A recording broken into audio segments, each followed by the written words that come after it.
Hi guys, ನಮ್ಮ ಕನ್ನಡ ಇಂಡಸ್ಟ್ರಿಯನ್ನು ಅದೆಷ್ಟೋ ನಿರ್ದೇಶಕರು ನಮ್ಮ ಕನ್ನಡ ಸಿನಿಮಾನ ಬೇರೆ ಲೆವೆಲ್ಗೆ ತೊಗೊಂಡು ಹೋಗ್ತಿರೋರು ಒಂದು ಕಡೆ ಆದರೆ, ಇನ್ನೂ ಕೆಲವರು ಕ್ರಿಂಜ್ ಸಿನಿಮಾ ಮಾಡ್ತಾ ನಮ್ಮ ಕನ್ನಡ ಇಂಡಸ್ಟ್ರಿನ ಕೆಳಗೆ ಹಾಕ್ತಾ ಇದ್ದಾರೆ. ಅಂತಹ 5 ನಿರ್ದೇಶಕರ ಬಗ್ಗೆ ಈ ಒಂದು ವಿಡಿಯೋದಲ್ಲಿ ತಿಳಿಸ್ತೀನಿ. ಫಸ್ಟು ಟಾಪ್ ನಂಬರ್ 5ಯಲ್ಲಿದ್ದಾರೆ ನಮ್ಮ ಮಹೇಶ್ ಕುಮಾರ್. ಇವರು ಡೈರೆಕ್ಟ್ ಮಾಡಿದ್ದು 2 ಸಿನಿಮಾ. ಅಯೋಗ್ಯ ಕಾಮಿಡಿ ಕಮರ್ಷಿಯಲ್ ಸಿನಿಮಾ, ಕ್ರಿಂಜ್ 40%. ಎರಡನೇ ಸಿನಿಮಾ ಮದಗಜ. ಸಿನಿಮಾ ಹೇಗಿದೆ ಅಂತ ನಿಮಗೆ ಗೊತ್ತು. ಕೇವಲ ಒಂದು ಮ್ಯಾಟ್ರನ್ನ ಇಟ್ಕೊಂಡು ಸಿನಿಮಾ ಪೂರ್ತಿ ಎಳೆದಿದ್ದಾರೆ ಅಂತಲೇ ಹೇಳ್ಬೋದು.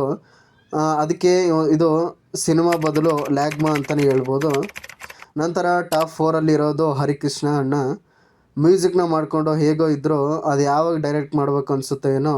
ಫಸ್ಟ್ ಸಿನಿಮಾ ಯಜಮಾನ ಒಂದು ಕಮರ್ಷಿಯಲ್ ಸಿನಿಮಾ, ಕ್ರಿಂಜು 20%.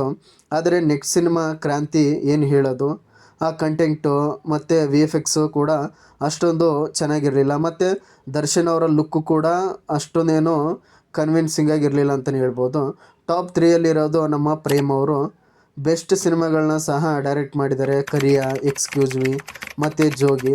ಆದರೆ ಈ 3 ಸಿನಿಮಾಗಳ ನಂತರ ಬಂದ ರಾಜ್, ಜೋಗಯ್ಯ, ದಿ ವಿಲನ್ ಮತ್ತು ಏಕಲವ್ಯ ಮತ್ತು ಈ ವರ್ಷ ರಿಲೀಸ್ ಆಗಿರೋ KD, ಈ ಸಿನಿಮಾಗಳು ಅಷ್ಟೇನು ಚೆನ್ನಾಗಿಲ್ಲ. ಹೇಳಬೇಕು ಅಂದರೆ ಪ್ರೇಮ್ ಅವ್ರಿಗೆ ಸಾಂಗ್ಸು ನಾಲೆಡ್ಜು ತುಂಬ ಇದೆ ಮತ್ತು ಸಿನಿಮಾನ ಯಾವ ರೀತಿ ಪ್ರಮೋಟ್ ಮಾಡಬೇಕು ಅನ್ನೋದು ತುಂಬ ಚೆನ್ನಾಗಿ ಗೊತ್ತಿದೆ. ಆದರೆ ಅವರು ಇನ್ನೂ ಅದೇ ಹಳೆ ಲಾಂಗು ಮಚ್ಚು ಬಿಟ್ಟು ಬರ್ತಾಯಿಲ್ಲ, ಅದಕ್ಕೆ ಹೀಗೆ ಆಗ್ತಿರೋದು. ಟಾಪ್ 2ಅಲ್ಲಿರೋದು ನಂದಕಿಶೋರ್ ಅಣ್ಣ. ಹೇಗೋ ರೀಮೇಕ್ ಸಿನಿಮಾಗಳನ್ನ ಮಾಡಿಕೊಂಡು ಚೆನ್ನಾಗಿದ್ದರು. ಅದು ಯಾವಾಗ ಒರಿಜಿನಲ್ ಸಿನಿಮಾ ಮಾಡಬೇಕಂತ ಅನ್ನಿಸ್ತೋ ಏನೋ. ಅಣ್ಣ ಮಾಡಿದ್ದು ಪೊಗರು, ಅದ್ರ ಬಗ್ಗೆ ಏನು ಹೇಳಬೇಕು ಹೇಳಿ.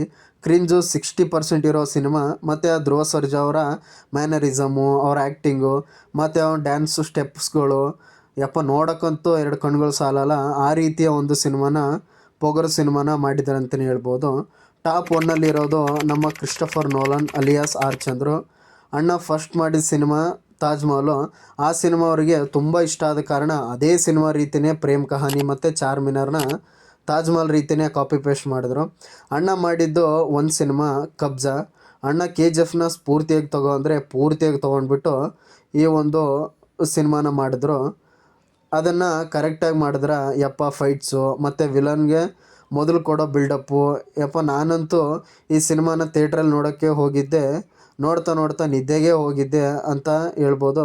ಆ ರೀತಿ ಕಬ್ಜಾ ಸಿನಿಮಾನ ನಮ್ಮ ಕ್ರಿಸ್ಟೋಫರ್ ನೋಲನ್ ಅಲಿಯಾಸ್ ಆರ್ ಚಂದ್ರ ಅವರು ಡೈರೆಕ್ಟ್ ಮಾಡಿದರು. ಈ ಒಂದು ವಿಡಿಯೋ ಮಾಡೋಕ್ಕೆ ಮುಖ್ಯ ಕಾರಣ ಏನಂದರೆ, ಅದೆಷ್ಟೋ ನಿರ್ದೇಶಕ ಆಗಬೇಕು ಅನ್ನೋ ಕನಸನ್ನು ಹೊತ್ಕೊಂಡು ಬಂದಿರೋವಂಥ ಯುವ ನಿರ್ದೇಶಕರವರಿಗೆ ಅವಕಾಶಗಳು ಸಿಗ್ತಾಯಿಲ್ಲ.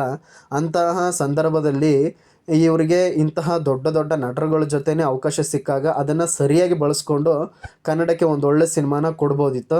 ಆದರೆ ಇವರು ತಮಗಿಷ್ಟ ಬಂದ ರೀತಿಯಲ್ಲಿ ಸಿನಿಮಾನ ಮಾಡ್ತಾ ಆ ಒಂದು ಆಡಿಯನ್ಸ್ಗೆ ವ್ಯಾಲ್ಯೂನ ಕೊಡದೆ ಮತ್ತು ಪ್ರೊಡ್ಯೂಸರ್ನ ಹಣನ ಖಾಲಿ ಮಾಡ್ತಿದ್ದಾರೆ ಅಂತಲೇ ಹೇಳ್ಬೋದು. ಆ ರೀತಿ ಕಾರಣದಿಂದ ಈ ರೀತಿಯ ಸಿನಿಮಾಗಳು ಬರ್ತಿವೆ ಅಂತಲೇ ಹೇಳ್ಬೋದು. ಸೊ ಈ ವಿಡಿಯೋದಲ್ಲಿ ಪರ್ಸನಲಾಗಿ ಯಾರನ್ನೂ ಸಹ ಏಟ್ ಮಾಡೋದಲ್ಲ. ಇವರಿಗೆ ಒಳ್ಳೆ ಸಿನಿಮಾನ ಮಾಡೋ ಟ್ಯಾಲೆಂಟ್ ಇದೆ. ಅದನ್ನು ಚೆನ್ನಾಗಿ ಮಾಡಿಕೊಂಡ್ರೆ ನಮ್ಮ ಕನ್ನಡ ಇಂಡಸ್ಟ್ರಿಗೆ ಒಳ್ಳೊಳ್ಳೆ ಸಿನಿಮಾಗಳನ್ನ ಕೊಡ್ಬೋದು ಅಂತ ಅಷ್ಟೇ. ಇಲ್ಲಿ ಯಾವುದೇ ರೀತಿಯ ಪರ್ಸನಲ್ ಅಟ್ಯಾಕ್ ಇಲ್ಲ ಅಂತ ಹೇಳ್ತೀನಿ. ಇದನ್ನು ಎಂಟರ್ಟೈನ್ಮೆಂಟ್ ಆಗಿ ತಗೊಳ್ಳಿ. ಸೊ ಇಷ್ಟ ಆಗಿತ್ತು ಈ ಒಂದು ಕಂಟೆಂಟ್ ಇಷ್ಟ ಆಗಿದ್ರೆ ನನ್ನ ಚಾನಲ್ನ ಲೈಕ್, ಶೇರ್, ಸಬ್ಸ್ಕ್ರೈಬ್ ಮಾಡಿ. Thank you so much ಗಾಯ್.